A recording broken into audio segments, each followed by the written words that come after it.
This is the moment we've all been waiting for. It's time! Presenting the champion of the world, Phil! Wham Bam Benamino! Yo, yo, yo, it's your boy. This is Wham Bam Benamino, a.k.a. Phil Benamino, the real name. Here, coming to you live with our new podcast today. We have a special episode going on this week for our 4th of July week. We're going to do a salute to veterans, and we got some very special people in the house today, so you're going to love this show. But first, I want you guys to understand that this show is made and designed specifically for regular people, just regular people that are doing extraordinary things. Because you know what? You don't have to be a professional athlete. You don't have to have somebody to make millions of dollars to do extraordinary things in life. Today, you're going to see two people who have done some extraordinary things for our country, for you.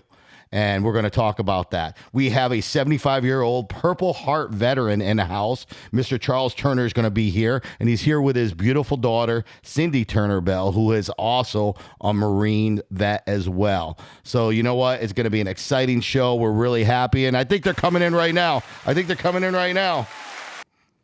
Welcome. Hello, Mr. Charles Turner. How are you today? Doing fine, Phil. Doing fine. I'm so thankful that you can be here today with us, and we appreciate you joining us on this great week. I know yourself being a Purple Heart veteran, you've been through some great stories, and you got some great things. But most importantly, I want to first thank you for your service. And thank you for inviting me over. Absolutely. And it's nice to see here that you got your beautiful daughter here next to you as well, Cindy Bell. Not your average Marine-looking lady, is she? No, you know? No. Cindy, thanks for coming today, and appreciate you being here as well to talk about some of your experiences as well. Thank you for having us, Phil. Got to be exciting to be here with Dad and to share this moment and stuff. It really is. And, thank you for making this happen. It's going to be a very special day. Absolutely. So you know what, Charles, let's just start with you. Obviously, talking about being a Purple Heart, I know the listeners out there, they want to know exactly who this guy is and what happened and stuff. So let's talk about your journey a little bit. If I'm not mistaken, you're around 18 years old. You're young. Some of these kids today, they're in high school today, are probably at the same age that you were at the time when you were called on to go to Vietnam. Is that not right? That's correct. Yes, sir, I was. So talk to us a little bit about your experience being that young, what you remember back then, and what it was like when you first got involved. And what branch of service was it again? I was in the Army. In the Army. Awesome. So tell us a little bit about how that came about. Like, was that something you always wanted to do, or? No, I'd wanted to go to school, vocational school, and when I got out of high school in 1966, I had my mind set on going to school. And after about 3 months of that, and waiting on my draft notice, at that time in late 60s, they were drafting everybody. You know what? Let's stop right there, Charles. I want to just explain, because there's a lot of listeners out there today that probably don't even understand what drafting means. That was when you didn't have a choice, right? No. They said, hey, you have to go. You're going to fight for your country. You're going to be in the front lines. You're going to have bullets flying over your head. And it wasn't a choice back then. No, it wasn't. When I turned 18, I did like all the boys have to do now. You have to go down and register for the draft at the post office. That must have been pretty scary for you. What was that like?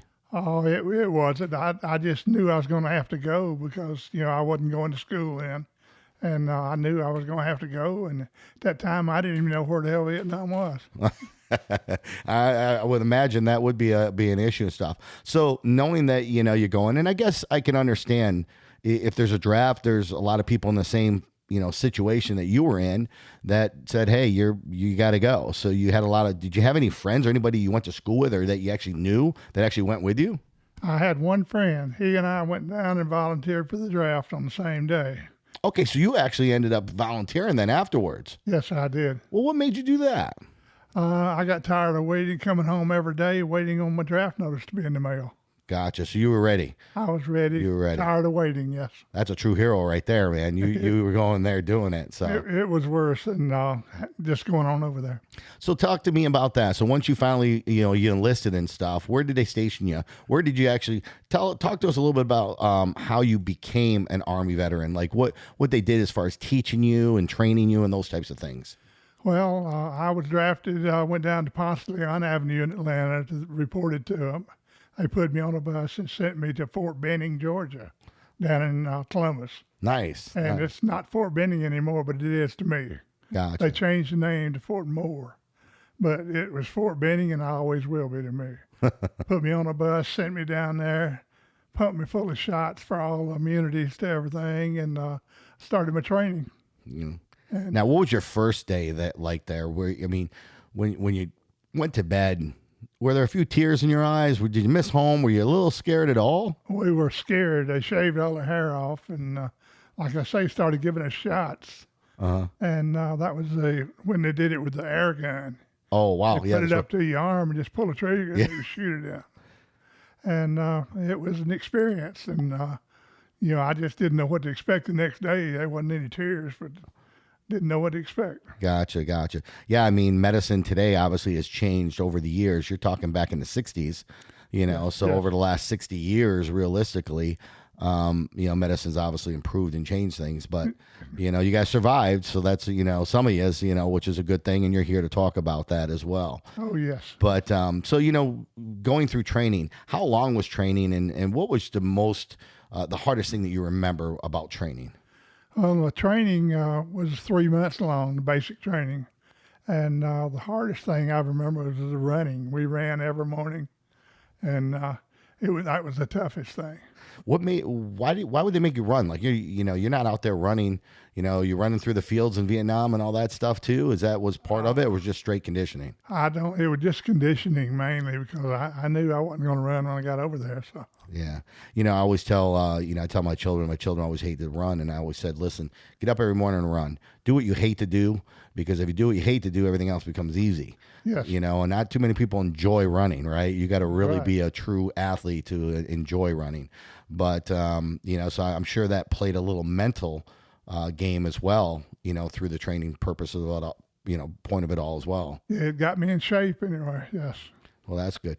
So what was it like being over there? You're going through basic training. There's a lot of people over there. How many people were in your group at the time? In my group, we had 30 people in a platoon.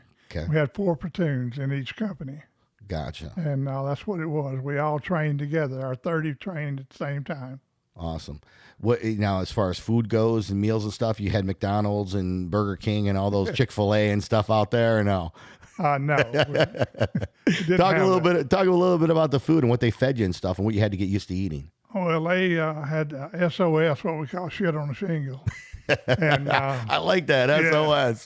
that was sausage gravy on bread is what it was. And they fed us that in the morning, had eggs, and that was about it. Then you ate it quick and got out of there, and some more training.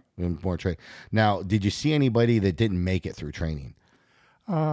Yes. So what would be the reason for somebody to get thrown out or saying, hey, you're not capable of, going? Because back then they were drafting, so you didn't have a choice. So it's like they needed bodies, right? Yes, they needed bodies, and you didn't have to be that fit. I wasn't myself. I'm a big guy. Yeah. And I was not that fit, but I was able to do it. And you look really good for 75. You look fit to me.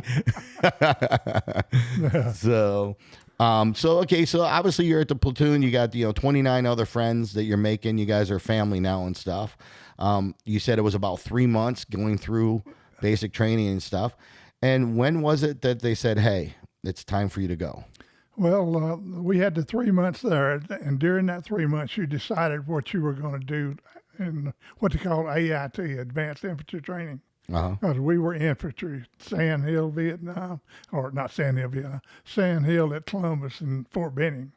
And that was we were all going to Vietnam. You're right. So we trained to go over there, and we chose what we wanted to try to do before we went. So I went into heavy weapons and demolition. Did you? Big weapons. And so talk to me about the weapons a little bit. What was your favorite weapon that you got to shoot, and favorite weapon that you even practiced on or used? Well, I had mortars.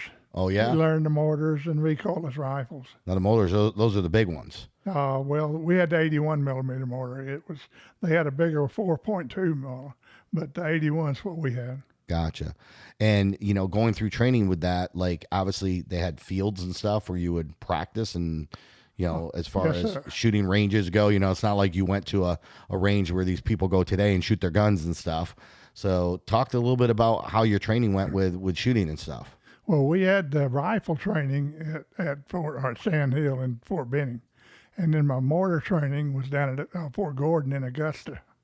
And we had, it was like a big open field, had old tanks and old trucks and stuff sitting out. And you had to fire the mortar and try to hit the tank. Wow. It must have been a cool experience though, once you did hit the tank, right? To be like, you know, the first time, you know, you hit one. Yeah. Was that kind of like a little bit of a rush, adrenaline rush for you? It was a rush to get close to them, much less hitting them. Oh, yeah.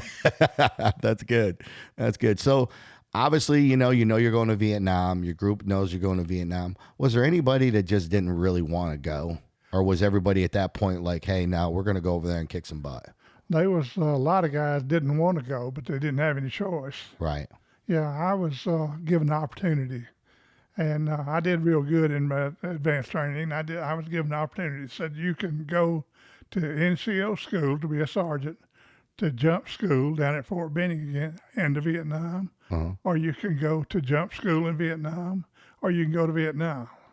And I said, send my ass to Vietnam. So you said, man, I want to go. I want to be out there. I'm going to fight for our country. I'm going to do this. Well, man, I first of all, I can't even tell you how that makes me feel. Like, you know, I want to give you a hug, you know what I mean? Just for taking that, you know, on. I mean, that's a big role to, you know, for somebody that didn't have to do that. It sounds like you had a choice and you said, hey, listen, I want to go. Put me out there and stuff. So talk about your first day of Vietnam. What was that like? Like, first of all, how'd you get there? Like you said, you never even know where Vietnam was, right? Obviously, they took an airplane, I'm guessing. Right, yeah. I had to report to Oakland, California, and I got on a plane there and went over to, we went through Hawaii and the Philippines and to Vietnam. So let me ask you something. When you got on the plane, is it like Delta where you sat a first class seat and you had a back seat, or is it like what describe the plane? Let these listeners know what is a plane like. It's not an average plane. No, well they were out there. It was regular airlines. Braniff International's one flew over on, Yeah. and it was just a regular plane like you get down here in Atlanta. So it was a regular plane back then. Yes. So times have changed quite a bit. Now they have their own military planes where they're gutted and people go in there, they sit down, they have seats, and they're in control of that. But they do ship you out on commercial planes. Do they? That's cool. They still do that. Yes. Gotcha. So now you're 18 years old, right? If I'm not mistaken, 18, 19 years old at this 18, time. right. So you're 18 years old, you know, you're finally there, you land. They land the plane in Vietnam. What was the first thing that came to your mind? I said, oh, hell. But I just wondered what was going to happen.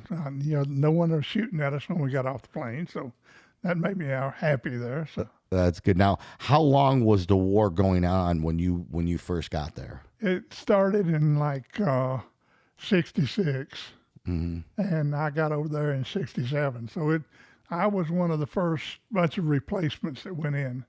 Now, just want to take a step back for a second and reflect. I mean, obviously, you're a young kid, you're over there in Vietnam and stuff, but, if I'm not mistaken, your father also was in the service as well. Is that correct? Yes, he was in the 10th Mountain Division in Italy in World War II. He was in World War II. So this was kind of a family thing, that passed down.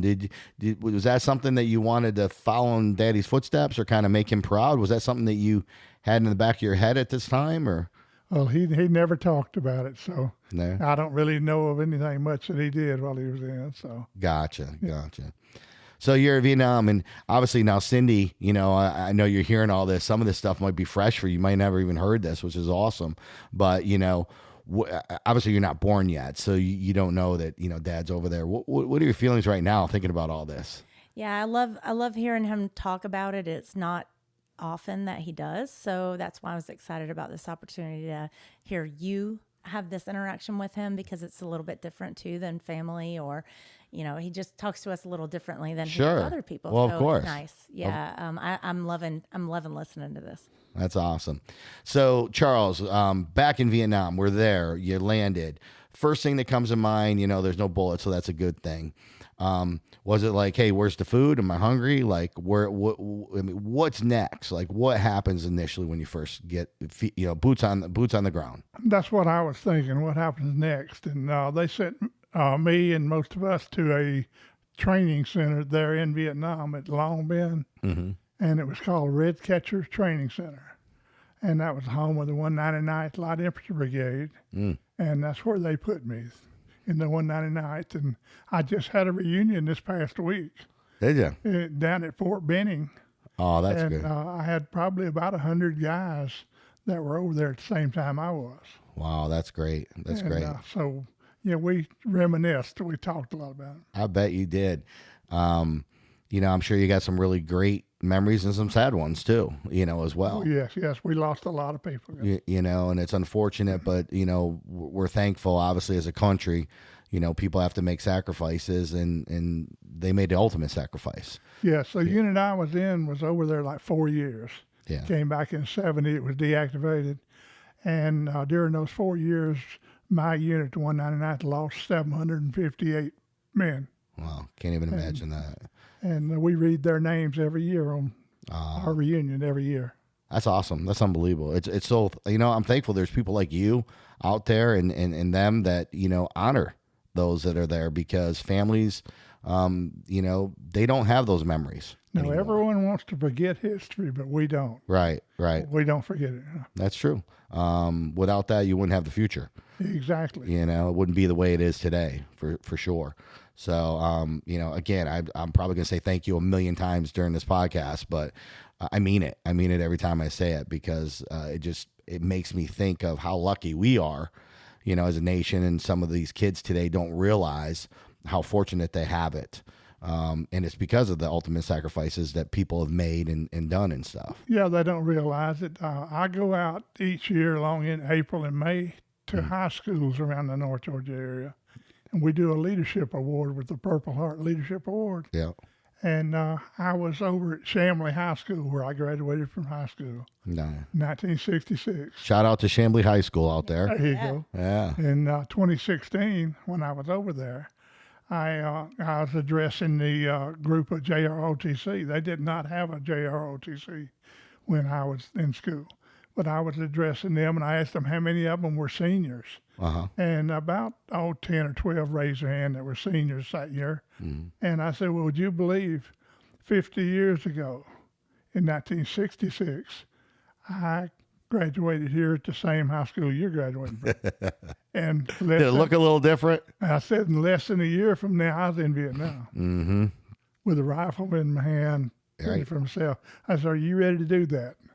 They gave me a hell of a look. I bet you so. Yeah, that's a reality check for sure. Yeah. On top of it all, and we're going to talk about this in a minute, but you got injured over there as well, right? Yes, I did. So we're going to move forward and to talk about that for a minute. You're in Vietnam. You're there now. The boots are on the ground. The war is happening and stuff, and you saw some action. You were part of it all and stuff. Talk about what you remember and some of the moments that you really reflect on. Yeah, I was in a light infantry brigade. We were air mobile on the helicopters like Vietnam was, and we had to be ready to move anywhere around South Vietnam within 30 minutes. In other words, if they gave us a signal, we had to get all of our stuff and be on a landing pad there. And it kept us moving around. We just hopped around down Long Binh, Saigon, any area around there, and just did our thing there. And what were you actually in charge of yourself? After I had my mortar training, I had a weapons platoon. Okay. And I had 3 81 millimeter mortars and 2 90 millimeter recoilless rifles and 1 60 millimeter mortar. And so that's what I was in charge of the weapons platoon. So they're moving you around, you're getting in these helicopters and stuff, and they're dropping you in certain areas and stuff. How long would you go to an area for, what was the average? A couple days, a week, 3 days, a couple hours? What was it like? Because you mentioned you moved around a lot. Yeah, we moved around a lot, but we would go to a place and stay there anywhere from 3 days to a week, depending on what was there, what we ran into. We did a lot of search and destroy missions, and we were just hiking around the jungle all around there.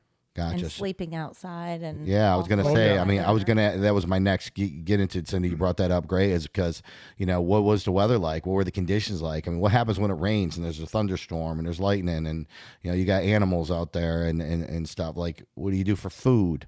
It's not like there's a restaurant, where they're dropping you off at. Yeah, no, there was no restaurants there. And what we did, the Army had the sea rations, we call, and it was little boxes of different foods they brought out to us.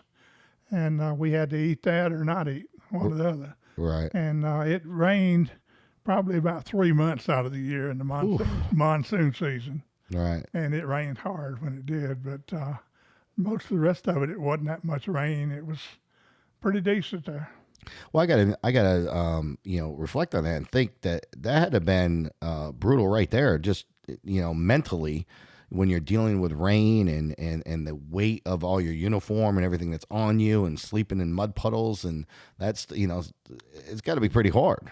It was bad sometimes, worse other times. I remember one night I laid down on like a little mound of dirt with water all around it and had a piece of cardboard I put over my head and went to sleep. Wow. And the rest of them, just in the rain, let it go at that. The temperature wasn't that bad, even though when you got wet, you got cool. But the temperature wasn't bad. That's because you're a machine, So I bet you the temperature, some people were cold as well, because hypothermia can set in. It gets cold, you get wet, and you have to worry about those types of things. When people get sick, people catch the flu, they get the sniffles, nowadays and stuff. And what's it like out there? I mean, you get sick and stuff. What happens? How do you handle it? If you really got real sick, they would carry you back into the base camp and put you in the hospital. But normally you just put up with it. So there ain't no getting sick out there. You got the flu, you got the sniffles, you're dealing with it. It's not, here's a box of tissue and, here's some antibiotics and hope you get better in a few days. Yeah, that's one of the reasons I think I healed up so good when I got wounded, because I had penicillin tablets I got from the medic, and I took one of them every morning. And I had so much penicillin in me, the infection couldn't get to me. All right. Well, that's good. Yeah. Let's talk about that real quick. You brought up you got wounded.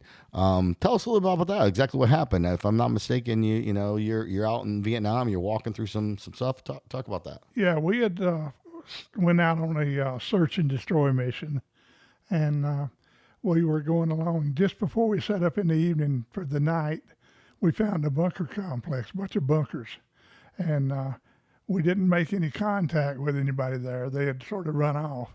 But then we had to search the bunkers, so I searched the bunkers, and I found a booby trap. It was a tripwire on a bunch of explosive and scrap metal. Wow. And then I went on to the next one, and it blew up before I found it. So it blew up, and it caught your leg there, I see, right? It blew up. It hit me all over, really. Gotcha. Broke teeth off and cut nerves in my hands and my legs, and it did a job on me. What was the first thing you thought of when that happened? Do you remember that instance? I'm sure it probably is like a nightmare in so many ways to you, but also a blessing too that you're able to think about it. I said, "Oh, yeah, oh shit, oh shit, yeah, I get right. that, yeah." And so you're laying down in the middle of the field. What happens? Who helps you? We was in a bunch of bushes, and the bunkers were there, and my radio operator was behind me when it went off, and it knocked both of us about 10 foot backwards in the air, and I looked down, and my arm was bleeding, and the legs were about blown off, and I told him, I said, "We messed up, didn't we?" And he said, "Yeah." So they come up and they bandaged us up, sent us back to the hospital. I was unconscious for 3 days in the hospital, and then when I came to, then I told him that's the prettiest thing I ever saw. There's a little blonde nurse there. It's back at one of the main base. Oh, yeah. And then I stayed there the rest of that week, and they sent me to Japan for a week, and then come back to Fort Gordon Hospital down here in Georgia again, and stayed there 6 months. Gotcha. So this is all healing. This is all healing from the mine that exploded on your leg and stuff, and everything. Which unfortunately, it obviously affected your whole life at that point and stuff. It did. I thought I would be back out there. I told him I'll see y'all in a few days, and it didn't happen that way. That's why you got a Purple Heart, man. Oh yeah. You know, you got a heart of steel as far as I'm concerned, you know. I mean, going through that and having a mind actually explode right there on your legs got to be very traumatic. Is it something that you see, you know, that we talk about PTSD and, you know, a lot of these people that have active at war, is very common and stuff because you've gone through some really traumatic, you know, experiences and stuff. Is that one that you see that kind of sits with you at times, or do you pretty much handle it like, hey, that's just a chapter of my life now? Well, we have dreams. I dream every night, and I have nightmares sometimes, but Yeah. I pretty well manage it. That's good. That's good. Well, here we got to take a quick minute and talk to our about our sponsors here. We want to thank Cost Plus Processing, who is the #1 credit card processor in the country. We want to thank them for sponsoring us. And if you're out there taking credit cards and you're still paying credit card fees, call Cost Plus Processing, 1-855-391-9190. That's 1-855-391-9190. And find out why they are the future of merchant processing. So we're going to get back into the show here. And obviously we're here with veteran Purple Heart, Mr. Charles Turner, who's just talked about some of the, you know, greatest things that he's gone through being a veteran and his sacrifices that he did in Vietnam and stuff. During once you came out of Vietnam, Charles, I know you met your wife, right? That's when you got married and stuff? It was a while after I got out. Yeah. A while afterwards? A few months after, yes. And you had a couple children, right? Yes, I had two, yes. You had 2 children. You had a son and daughter, of course, Cindy's in here as well. Son and a daughter, and I told them I didn't know what the hell they did going in the Marines. They didn't like me telling them what to do, and they both went in the Marines. So, you know, that's what I want to hit on next. Both of your kids both went into the Marines, following kind of Daddy's footsteps. Well, I was in the Army. Right. I know you were in the Army. I get it. I know, you know, you guys got those battles and stuff, but at the end of the day, you're all serving, right? You're serving the country.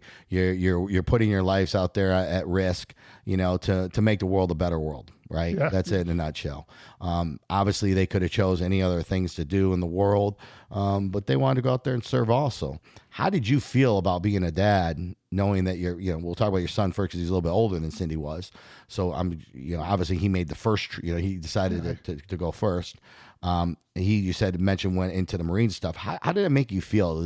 Was there a time where you didn't want him to go because of some of the experiences that you had, or were you proud that he went? I mean, either way, I was just kind of curious what you felt. Yeah, I was proud that both of them went in. They went in and served their country, and we need more kids to do that these days. Yeah. And I was proud that they went in. I also have 2 grandsons that went in the Marine Corps. Wow, so stay right on. A bunch of Marines on the other end there.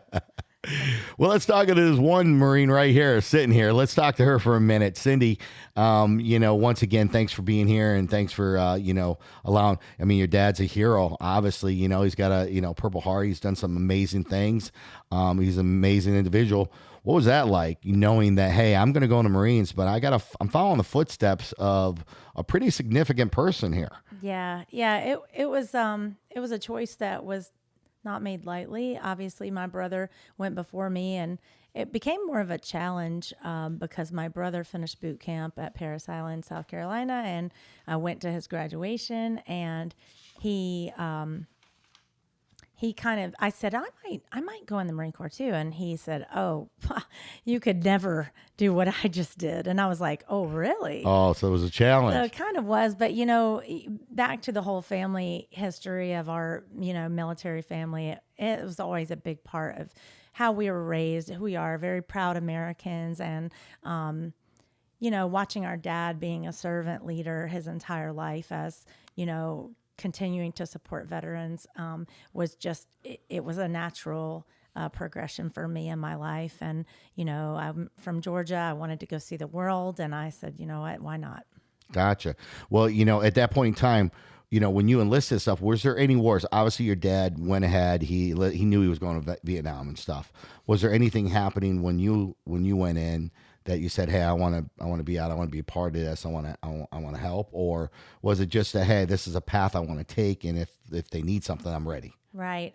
Yeah, it was in the middle of Desert Storm and Desert Shield. So during the first George H.W. Bush, and then President Clinton, those two periods of time where we were going through the Desert Storm era. So Kuwait was a big thing back then. That war was very, very fast, but it was going on when I went to boot camp. So my brother joined during that time, and then I joined as well during Desert Storm. So it turned out that after I graduated from boot camp at Parris Island and got sent to my duty station, or my MOS station, where I learned my job, that is where the unit that I was stationed with or assigned to, they were coming back from Kuwait about the time that I got there. So I just missed it. I was really hoping to go to the desert and experience some of that, but I did not get to. So I just supported them and helped them clean the sand out of all their gear when they got back. Well, first of all, thank you again for, serving our country and stuff. What was it like being there with your brother? Now, were you guys stationed anywhere together? Like, were you able to see him? Were you kind of at work together? No, he was in North Carolina. He was at Cherry Point Air Station, which is about an hour north of where I was stationed. So there were weekend times when we had time off where we could see each other. Gotcha. But we were both very busy doing our own thing. And now, did he see any active time? Was he? He did not. Okay, so you didn't get to experience. Hey, my brother's there and I'm not, and I want to be there by his side. Everybody knows Saving Private Ryan, right? People stick together and stuff. Right. Is that something that you would have done? Like, I mean, if you knew your brother was active in an actual scenario like that, would that something that you would request, and could you request? I'm wondering, would that be something to be able to be done? Yeah, I don't know if you could request it. There are ways to make things happen, I guess, but I certainly would have wanted that. He did have orders to be shipped over, and his unit, or I'm not sure exactly how all that happened, but he ended up not going. But he did have orders. We were preparing. We actually went to visit him in North Carolina to tell him goodbye, and then his unit got pulled out from that mission. So he ended up not going. But yeah, I would have definitely wanted to be there and been in close proximity to him, if for nothing else, just to give each other some sort of support and knowing that we're close by. I mean, I think that's huge. I know myself, like if my sister, I think, was, there and serving, and I was also doing the same, I'd probably want to be by her side. You know what I mean? And stuff. I think it's a family, obviously it runs in your genes, because it was passed down your grandfather, I guess. And, your dad, obviously, sir, and now your brother and yourself and stuff. How about yourself? You have any children?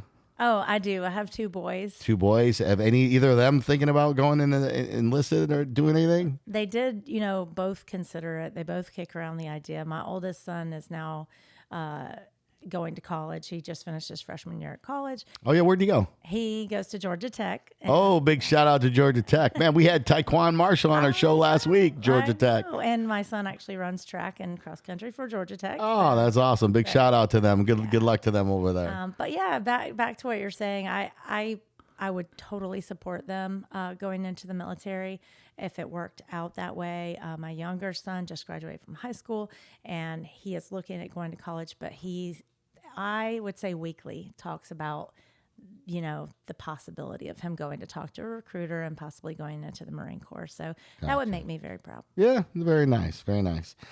So, difference between active war, not being active and stuff. Obviously, your dad has seen some things that you haven't seen and stuff. You only can imagine what he went through and stuff. What's that like? Being around the Thanksgiving table or the Christmas table or the holidays that come up and stuff, when you're talking about these things and you're hearing bits and pieces, but you don't really know everything, right? Yeah.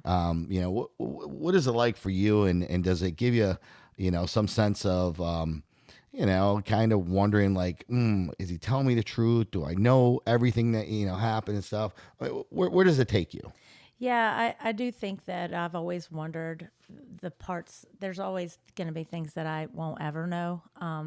but I try to be empathetic to what he's harboring inside, because I know there's a lot of heaviness, and that's why I continue to work with veterans who have seen war, combat vets, because of my experience with my dad. And I know that talking to someone who is not family is probably easier than talking to someone who is, because you just feel that separation. And so that's why I continue to do the work that I do, to kind of help those people get past their PTSD and other issues that they're battling with. Because I know my dad over the years has had that, had people, Sure. brothers, friends. I call them brothers, his military brother. It's a brotherhood. Yeah. It's a brotherhood. Absolutely. Yeah.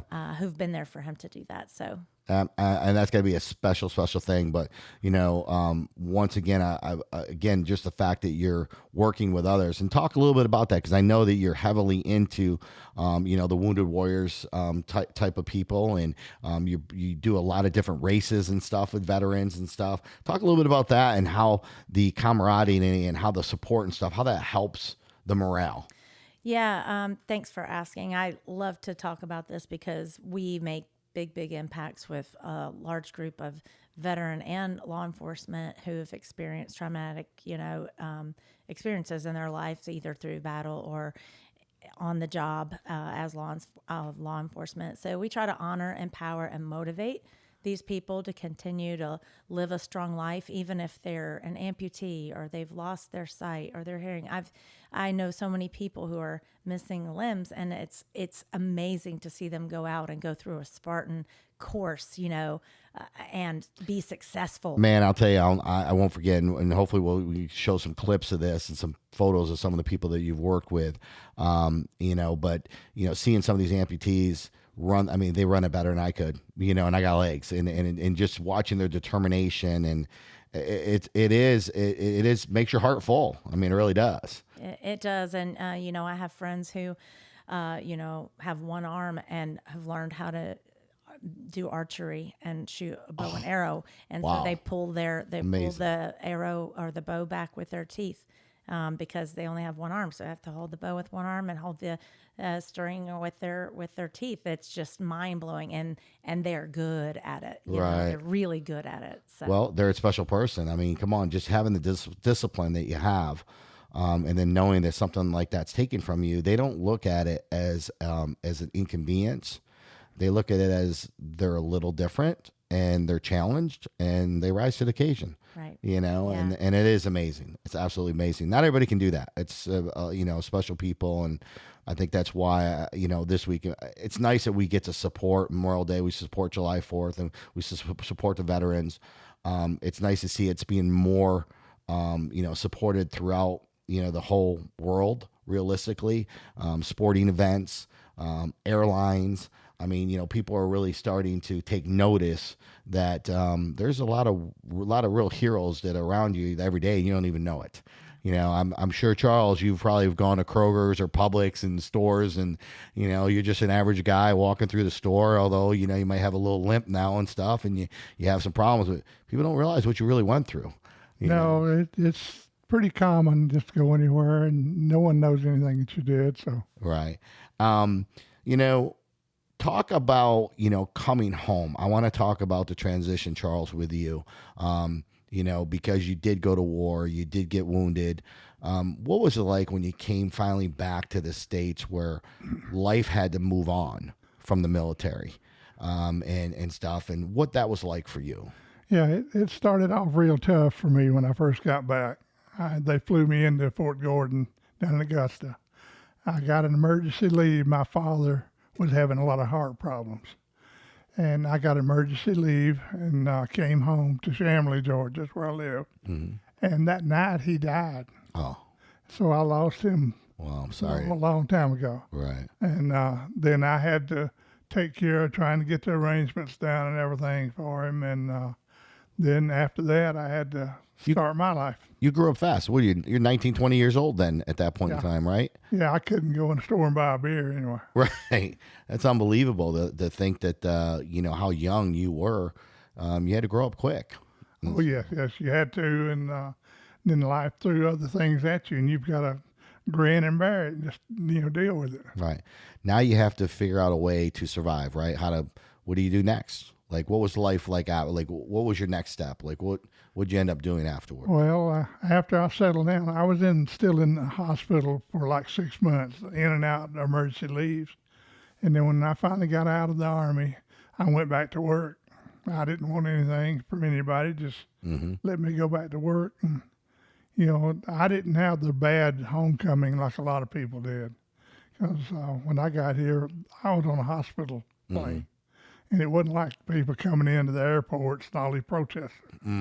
I didn't have that. So, I was lucky not to be putting up with that, but I had everything else I had to deal with. Talk about that real quick, because Charles, some of the younger generation especially don't understand what you just stated with the protesters and stuff coming into an airport. Because today, when you go to an airport and you see some people in the military, there's the signs, welcome home, they're excited, there's, they're cheering and stuff with that. Explain the difference and the opposite of what you went through or what it was like back in your day.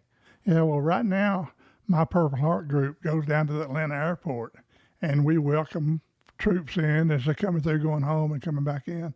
We welcome them here. There you go. Well, when we came in, you had protesters there calling you baby killers and everything else like that. Right. I never killed anybody that didn't need to be killed. Right.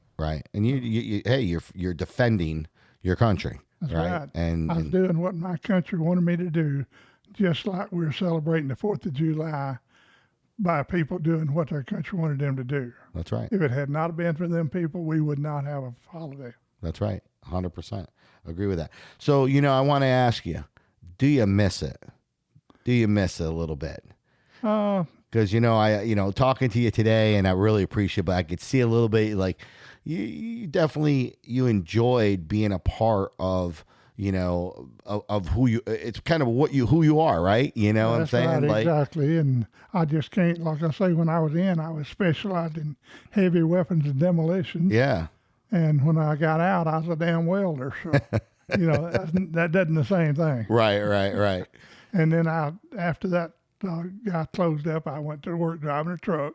And I was all over the east side of the country. And I hauled a lot of cars for GM. Yeah. And I'm very devoted to our country. That's awesome. And that's why if I buy anything, it's American made anyway. There you go. All right. I like it. There you have it, folks. I know it was 1969, I think, is when your life really changed, right? I think you found your wife, your other partner. Yes. And because I know there's a great song about that and stuff in 1969. But, you're going on, what, 53 years married, 54 years married now? Yes, ma'am. So, again, you're committed. You follow through your commitments and stuff. Sounds like you raised 2 great children, both also veterans that have helped work for our country and stuff. And, I just want to say again, thank you so much for what you've done for us. Thank you. My wife did a hell of a lot putting up with me all these years. Yeah. So she did good. And I commend her for that. Very good. And that's why you stayed together 54, and I'm sure another 50 if you can. So we're going to hope for that. Well, you know what? Let's wrap up the show here. And I just want to ask Cindy, real quick, because we talked a little bit about some of the associations that you work with and stuff.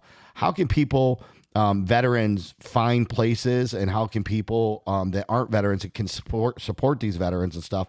What are some of the little things that they can do? It doesn't always have to be monetized. I know, when you guys do events, it's just nice having people out there cheering and stuff. Like your dad says, as a Purple Heart, they go to the airport and they welcome people, and it's just a great feeling and stuff. So can you just tell our listeners, what can they do to find these events and stuff? Yeah, thanks. I would definitely say there are organizations in most cities. Team Red, White, and Blue, go to the USO. Sometimes you can go sign up to just go hang out at the airport at the USO and serve food, give out snacks, things like that. Or just in general, if you know someone and you meet someone and they've served, just, say thanks and give them a hug and say, is there anything I can do? Not for them personally, like you say, money wise, but sometimes people just need an ear or want to talk about things. So how about a hug? Just give a hug. A hug. Exactly. Hug goes a long ways, Exactly. Today. We don't do enough of that. Very, very true. Awesome. Well, Charles, one last thing, anything you want to say out there to the viewers and stuff listening, Again, you're a special man. You're my Iron Man, out there, Purple Heart, but I can see you got a heart of steel, and stuff. And we appreciate that. I want you to know that. Just getting to meet you today, it's, you just really filled my heart today, hearing your story and stuff. What would you like to say to some people out there today? Well, thank you, Phil, for having me up here and letting me say a few things here. And it would be good if you see a veteran, tell them thank you for their service. And I would just like to say welcome home to all the Vietnam veterans that are out there listening. Thank you. You're very welcome. There you have it, folks. Welcome home to all the Vietnam veterans. Make sure you do something special this week. It is the 4th of July. I want you to all be safe out there, but don't forget what it's all about. Support the veterans. Go out there and do something special for them. This is Wham Bam's podcast. And remember, if you got any questions, you can go ahead and send us an email at phil@whambamspodcast.com. We are going to have a Q&A down the road, so feel free to send us an email and let us know. Thank you so much.